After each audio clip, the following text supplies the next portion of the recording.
इस मनहूस गाय ने तो आज भी एक बूंद दूध नहीं दिया। ऊपर से अपने 2 सिर से 2 गायों का खाना खुद अकेले खा जाती है। सोचा था 2 सिर वाली गाय है तो भगवान का इसमें कुछ चमत्कार होगा, लेकिन ये तो मेरे बहिष्कार पर तुली हुई है। सेठ मदारी लाल अपनी 2 सिर वाली गाय को दूध न देने पर बहुत गुस्सा होता है और सामने पड़ी लठ से अपनी 2 सिर वाली गाय को मारना शुरू कर देता है। ये ले और ले, खा खा कर भैंस हो गई है। अब जब तक तू दूध नहीं दे देती तुझे चारा नहीं मिलेगा। मदारी लाल अपनी 2 सिर वाली गाय को मार मार कर लाल कर देता है।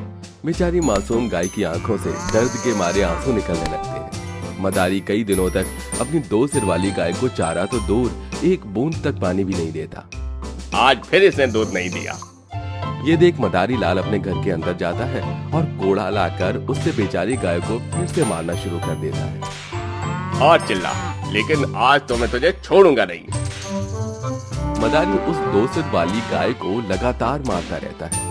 तभी अचानक मदारी की नजर उसके घर के बाहर से गुजर रहे माधव और उसके परिवार पर पड़ती है। माधव भी मदारी की तरह गाय पालकर उसका दूध बेचता था, लेकिन आज सुबह ही माधव की गाय ने अपनी आखिरी सांस ली।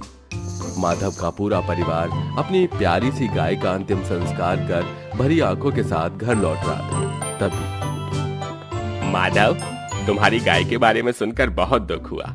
अगर तुम चाहो तो मैं तुम्हें अपनी एक गाय बेच सकता हूँ। तुम मेरी ये 2 सिर वाली गाय ले लो। लेकिन इस गाय की हालत तो काफी खराब लग रही है। इसे तो बहुत चोट भी लगी है। मैंने तो ये तक सुना है कि ये दूध नहीं देती।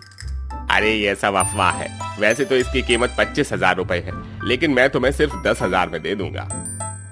हाँ अच्छा, अब मैं आपको कल तक इसके बारे में बताता हूँ। मदारी का प्रस्ताव सुन माधव घर आ जाता है और इस बारे में सोचने लगता है। बाबा, आप क्यों सोच रहे हैं इस बारे में? आप उस गाय को ले आइए ना। आपने देखा नहीं मदारी सेठ उस गाय को कितना मारता है। बच्चे ठीक कह रहे हैं।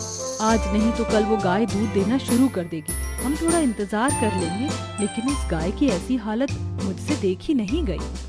उस 2 सिर वाली गाय की हालत देखकर और अपने परिवार की बात सुनकर माधव 10,000 रुपए देकर उस 2 सिर वाली गाय को अपने घर ले आता। अच्छा हुआ मेरी जान छूटी। अब तो इन पैसों से मैं एक नई गाय लेकर आऊंगा जो मुझे ढेर सारा दूध देगी। उस मदारी ने बेचारी गाय को कितनी बेरहमी से मारा है। भगवान उसे उसके किए की सजा जरूर देगा। हमारी प्यारी गाय, अब तुम फिक्र मत करो। यहाँ तुम्हें कोई नहीं मारेगा। हम सब तुमसे बहुत प्यार करेंगे। तुम देखना, तुम कितनी जल्दी ठीक हो जाओगी। पूरा परिवार मिलकर उस 2 सिर वाली गाय के जख्मों पर मरहम लगाकर उसकी पट्टी कर देता है और उसके सही होने तक सभी लोग उसका काफी अच्छे से ध्यान रखते हैं, जिसके चलते 1 हफ्ते में ही वो गाय अब पूरी तरह से ठीक हो जाती है। प्यारी गाय, अब तो तुम बिल्कुल ठीक हो चुकी हो। अब तो तुम हमारी पुराने वाली गाय की तरह हमें दूध दोगी ना, ताकि बाबा उस दूध को बेचकर पैसे कमा सके। श्याम की बात सुन 2 सिर वाली गाय अपनी पूंछ हिलाने लगती है और ऐसे ही अगली सुबह हो जाती है। सुबह होने के बाद माधव और राधा जैसे ही अपनी 2 सिर वाली गाय को चारा खिलाने के लिए आते हैं तो देखते हैं कि उनके आगे गाय ढेर सारा दूध दे रही है, जिसे देख माधव और राधा बहुत खुश हो जाते हैं। मैं कहती थी ना जी कि हमारी गाय जरूर दूध देगी। हे कृष्ण भगवान, तेरा बहुत बहुत शुक्रिया। माधव राधा जल्दी से बाल्टी में अपने 2 सिर वाली गाय का दूध पकड़कर अब दोनों पति पत्नी गांव भर में दूध बेचने के लिए निकल जाते हैं।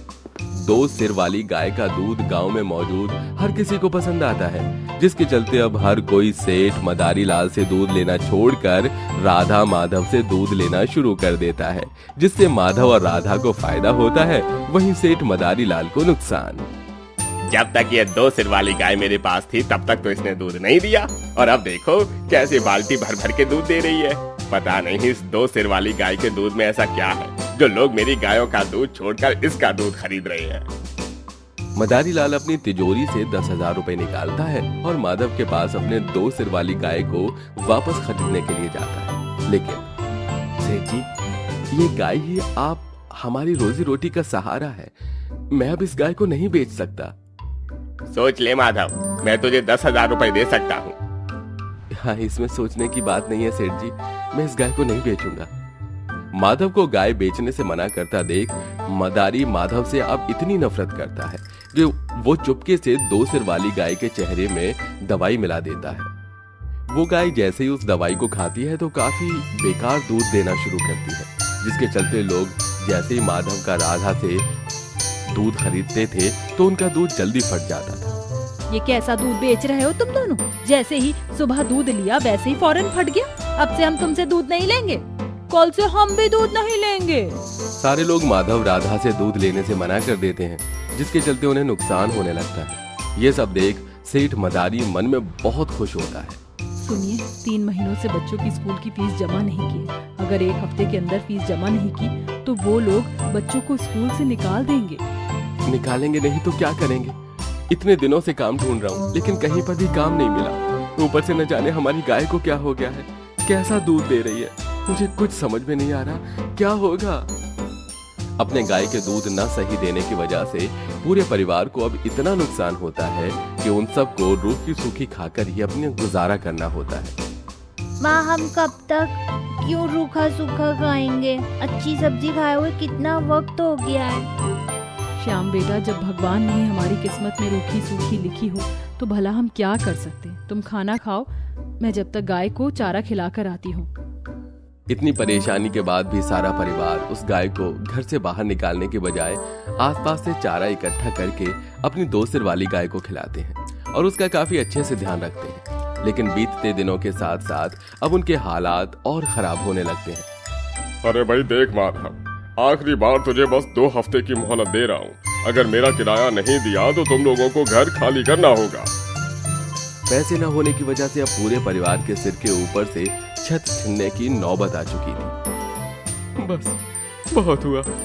अरे मैं हार चुका हूँ। अगर कुछ दिनों में सब कुछ ठीक नहीं हुआ तो मैं तुम सबको जहर देकर खुद भी खाकर हमेशा हमेशा के लिए सो जाऊंगा। हे भगवान, ये आप कैसे अनाप शनाप बातें कर रहे हैं? हिम्मत रखिए, भगवान सब ठीक करेंगे। अगर उसको ठीक करना होता तो वो कब का कर देता।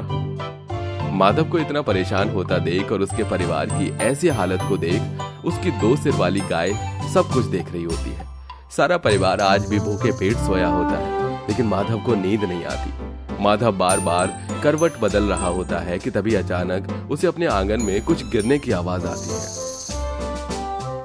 अरे ये आवाज कैसी? कोई चोर तो नहीं है? माधव जैसे ही लठ लेकर अपने आंगन में जाता है तो उसे अपनी आंखों पर विश्वास नहीं होता। उनकी 2 सिर वाली गाय अपने एक मुंह से सोने के सिक्के और एक मुंह से हीरे दे रही होती है। ये सब क्या है? कहीं मैं कोई सपना तो नहीं देख रहा? ये सपना ही है, हकीकत में थोड़ी ना ऐसा होता है। माधव को अपनी आंखों पर विश्वास नहीं होता, इसलिए वो साइड में रखे हुए पानी की बाल्टी से पानी लेकर अपनी आंखों पर पानी मारता है, लेकिन फिर भी कुछ नहीं बदलता। अरे भगवान, ये कैसी माया है? माधव, ये माया नहीं बल्कि ये तो जादू है। हम 2 सर वाली जादुई गाय हैं। ये क्या? अरे ये तो बोल भी रही है।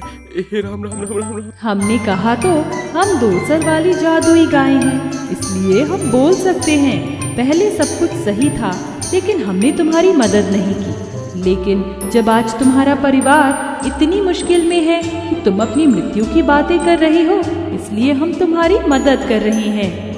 उस 2 सिर वाली जादुई गाय की बात सुन माधव जल्दी से राधा के पास जाता है और उसे सारी बात बताता है।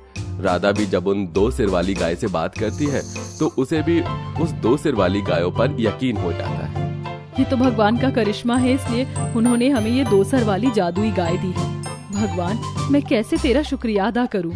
राधा के साथ साथ अब माधव को भी ये सब भगवान का करिश्मा लगता है, जिसके चलते अब माधव और राधा उन हीरे और सोने से सबसे पहले अपनी माली हालत ठीक करते हैं। अपने बच्चों को वो हर चीज देते हैं जिसके लिए वो आज तक तरसते थे। साथ ही साथ अपने लिए एक बड़ा सा घर खरीदते हैं और इसी के साथ अब बीमार बेसहारा गायों के लिए एक गौशाला खोलकर उनकी सेवा भी करते हैं, जहां अब माधव का परिवार हंसी खुशी रहता है। वहीं दूसरी तरफ कल तक तो इस माधव का परिवार सूखी रोटी खा रहा था और आज देखो कुछ दिनों में इतना अमीर कैसे हो गया।